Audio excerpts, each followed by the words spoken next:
Hey guys, Cloudwolf here, and I have a little problem. So, I was starting work on my newest map. It's going to be Quantum Labs, the next one in the series, and I was, placing some trees down, thinking, man, this super flat world needs some trees, and then I started to right-click, and look, it's taken me more than one swing to make a tree. And it's taken me, what, this has taken a couple seconds now, and we only have a very thin forest. And I want something dense enough for players to make it pretty hard to get out, or make it believable that you shouldn't be able to go through, so I can just put barriers. So I decided to hop onto this world, make a crazy long amount of command blocks to basically create a forester for you guys and to use in your world. So it's a one command creation. The one command creation will be out when this video is posted. I don't have it right with me, but you would just get a command block or type /give at command block. I assume if you're a map creator, you know how to do that by now. Place it down, paste the long blah blah blah code into here, click needs active, done, and it will generate. And it's really cool because it only has two scoreboards, so if you click the remove button, it will get rid of the entire thing, including the scoreboard, so you won't have some. I hate those one command creations that have like extra scoreboards. Super annoying. Okay, so to use this, you just have to get the item named Forester. That's a dead bush. You can get it from the one command creation. When it's there, you can right click the sign or just name a dead bush Forester, and you drop it, and it will come up with a tree menu select, so you can pick what tree you want. It lets you pick from any tree in the game: oak, spruce, birch tree, jungle tree, acacia tree, and dark tree. It doesn't let you pick through the mushrooms. I actually, now that I think about it, that might be a cool feature, but not for now. Anyway, so I'm gonna just pick oak as a basic, and then it comes with the second menu. Second menu has set boundaries. This does nothing. It just tells you what tree you have. Set boundaries, start foresting, stop foresting, and remove logs, remove leaves, remove saplings, and kill items. These four are just functions that are good for dealing with forests. These two right here are going to be your start and stop, and this is going to let you set boundaries if you want to. You don't have to set boundaries, but it could bug out if you make it forest for like a really long time and you don't have boundaries. So just be careful if you don't set boundaries. When you go to the set boundaries menu, you select the middle one to create it, and it will create this barrier. Now, the only reason why you might not want to set boundaries is because if you create this barrier, it'll kill entities that are not in the barrier. I think armor stands might be okay, but I just know for a fact that it'll kill other entities, like if you have zombies that have persistence required in your map or something. But anyways, you can increase the size by 5 blocks, decrease it by 5 blocks just by dropping these, and I'm just going to leave it there. And then you can drop this item to start foresting. Wherever you drop it, it will be the thickest part of the forest. So I'm going to make the thickest part of the forest this corner right here, like that. It kind of helps if you drop it up in the sky a little bit, but it'll work no matter where you drop it. Um, It'll just look a little nicer if you drop it in the sky because it'll start raining the items, but they always make it to the ground, as I did set up with the commands so that you can get a nice thick forest. They don't get stuck on the top of the leaves. I mean, sure, they do hit the leaves, but they don't get stuck on top of them. Trust me.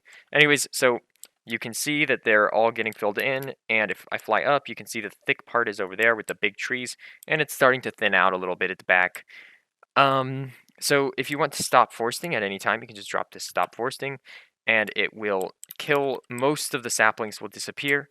That's why I have this kit remove saplings. I think this instance there are no saplings, but sometimes you'll have saplings still there, just from random chance. But anyway, so if you want to get rid of the forest because for some reason you decided not to use oak and you want to use spruce, you can just drop these items, which is the remove logs, which I suggest you do first, and then you drop the remove leaves, and there you go. Everything's gone. And if some maybe apples drop, you can do kill items, and if there were any saplings, you can just remove the saplings. And it does it in a 40 by 40, but it's mainly a 20 block radius, so 20 blocks this way and 20 blocks that way, but it does a square around you that is a 40 by 40, and it goes about 10 blocks up. Anyways, so that's pretty much it for this foresting command. You can really, if you drop the exit menu at any time, it'll stop everything. But you can really use this to help you create big forests. I mainly did this, as I said, when I was making for a current map I'm going to be working on. I needed to make a forest, so I just decided to jump into here and make a forest generator so that anybody can use it. You guys can use it on your worlds, and you guys can, I don't know, make a giant forest. You don't need to credit me, it's fine. It's a one command creation that you can bring into your world, make it disappear right away so you don't have lag. Uh, but it's just a really nice way to generate forests, and I thought it'd be really useful for you guys if you're making an adventure map. I always like to support people who are making them.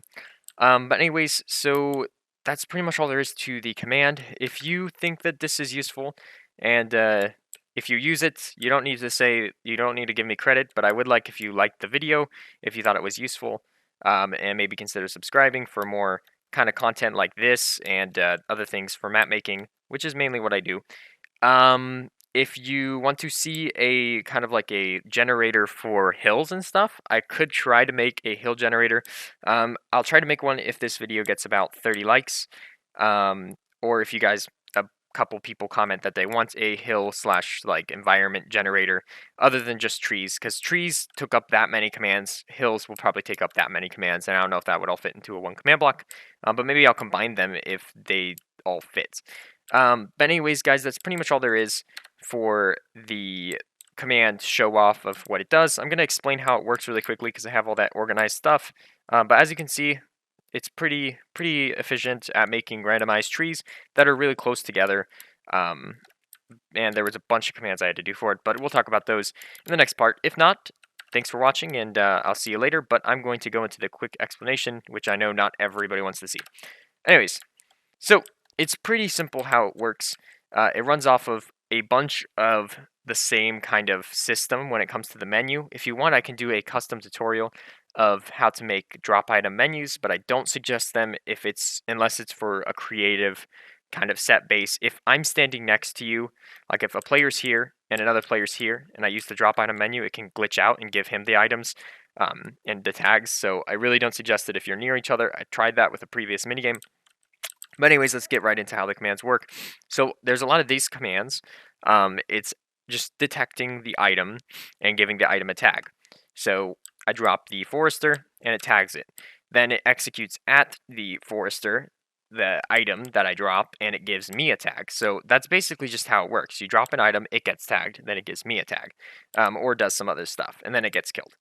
So this is the tree select menu commands. These ones are just replace my item with these trees. As you can see, it's constantly being replaced. And then this next one is going to tag the oak saplings. And this is why it starts to get really long, because you have things like for each one of these saplings, I have to tag the sapling. And then for each one of the saplings that gets tagged, I have to tag the player. And that's what this part is. So first, it also tags every sapling with a tag called pick tree, and it executes at that item. So if you drop any of these, it will advance you to menu number 2. But these commands over here give you the first slot tree depending on what you pick. So if I picked oak, it's going to give me an oak in that one. And if I picked birch, it'll give me a birch in that one. So that's what these commands are for. That's why they have double lines, because the cyan is all the stuff for menu 2. These commands are basically giving me stuff for menu 2, like the stop foresting, start foresting, and the exits, and all these other functions.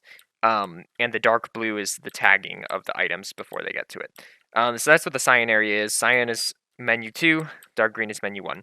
So gray is going to be the set boundaries. So this first one just detects for the item that gets dropped called set boundaries, and then it removes your menu 2 tag and adds a set boundaries menu tag. This one is going to give you the items and replace the items to air. As you can see, this is the items disappear if they're here. That's what these commands are for. To get rid of the items, make sure it's a full menu like this.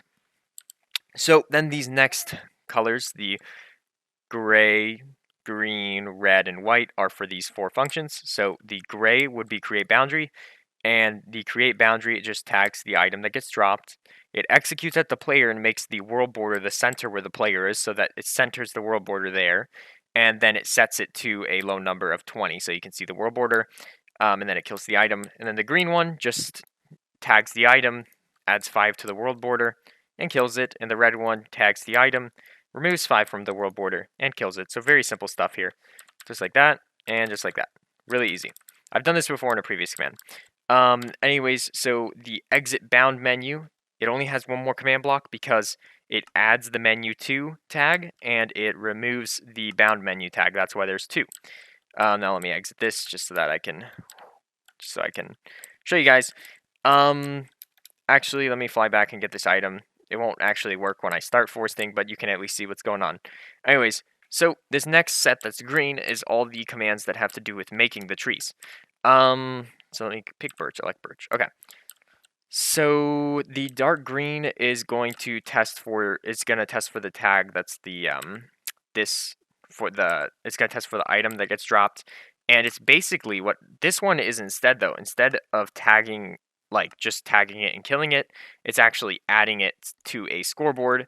And it's basically just counting from 1 to 20, so it summons 20 of these invisible bats called Forester bats. So that's all this one thing does, and then it kills it. So it's just there to count up to 20, summon 20 bats, each time it counts up one, it'll summon another bat, and then get killed. These are going to be the saplings based on choice, so it is adding one on a scoreboard to the bat, right? And then it is basically going to execute at the bat every 3 seconds. So the bat is flying around. 3 seconds later, it's going to go to the bat, and it's going to see, did the player pick oak? Did the player pick spruce? Did the player pick birch? If the player picked birch, it's going to summon a birch tree sapling at the bat. And then the rest, and then let me just skip ahead so I can continue the train of thought. And then once the birch tree sapling hits the ground, it's going to set the block to a birch sapling, and then it's going to reset their score for their timer back to 0. So 3 goes up to 3 seconds, summons the item drops, hits the ground, spawns, and they get set back to 0, so it counts up to 3 again. So kind of complex, not really too bad. So now these command blocks in the middle are just miscellaneous, that's why they're purple. They're basically just going to help the item get to the ground so we don't have trees that are spread out because they hit the leaves and they just don't go to the ground from there. So this one is basically going to teleport the saplings down 1 block. So if it lands on a leaf, it's going to teleport the sapling under the leaf, like so. And then it's also going to teleport the sapling under the block if it lands on a log, because some trees have the logs to go off to the side. And then it also is going to find if the sapling hits the ground and it's in tall grass, because what I do to make it grow the trees quickly is increase the random tick speed to about 1,000, so grass could grow. So what it does is it just makes sure that if it's in a tall grass, it'll get rid of the tall grass. If it's in a yellow flower, get rid of the flower. Red flower, get rid of the flower. Mushrooms, get rid of those.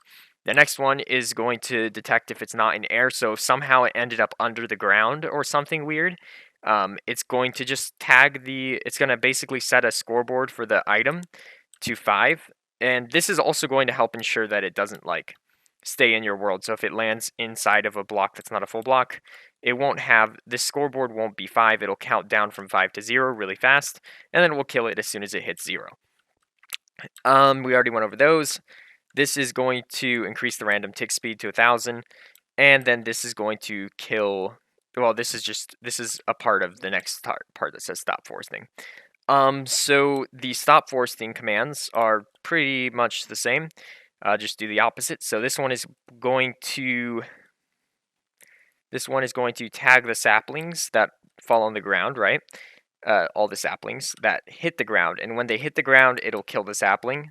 This is just in case when they hit the ground so they don't stay on the ground and constantly set the block to a sapling. So that's just an extra little thing that needed to be added.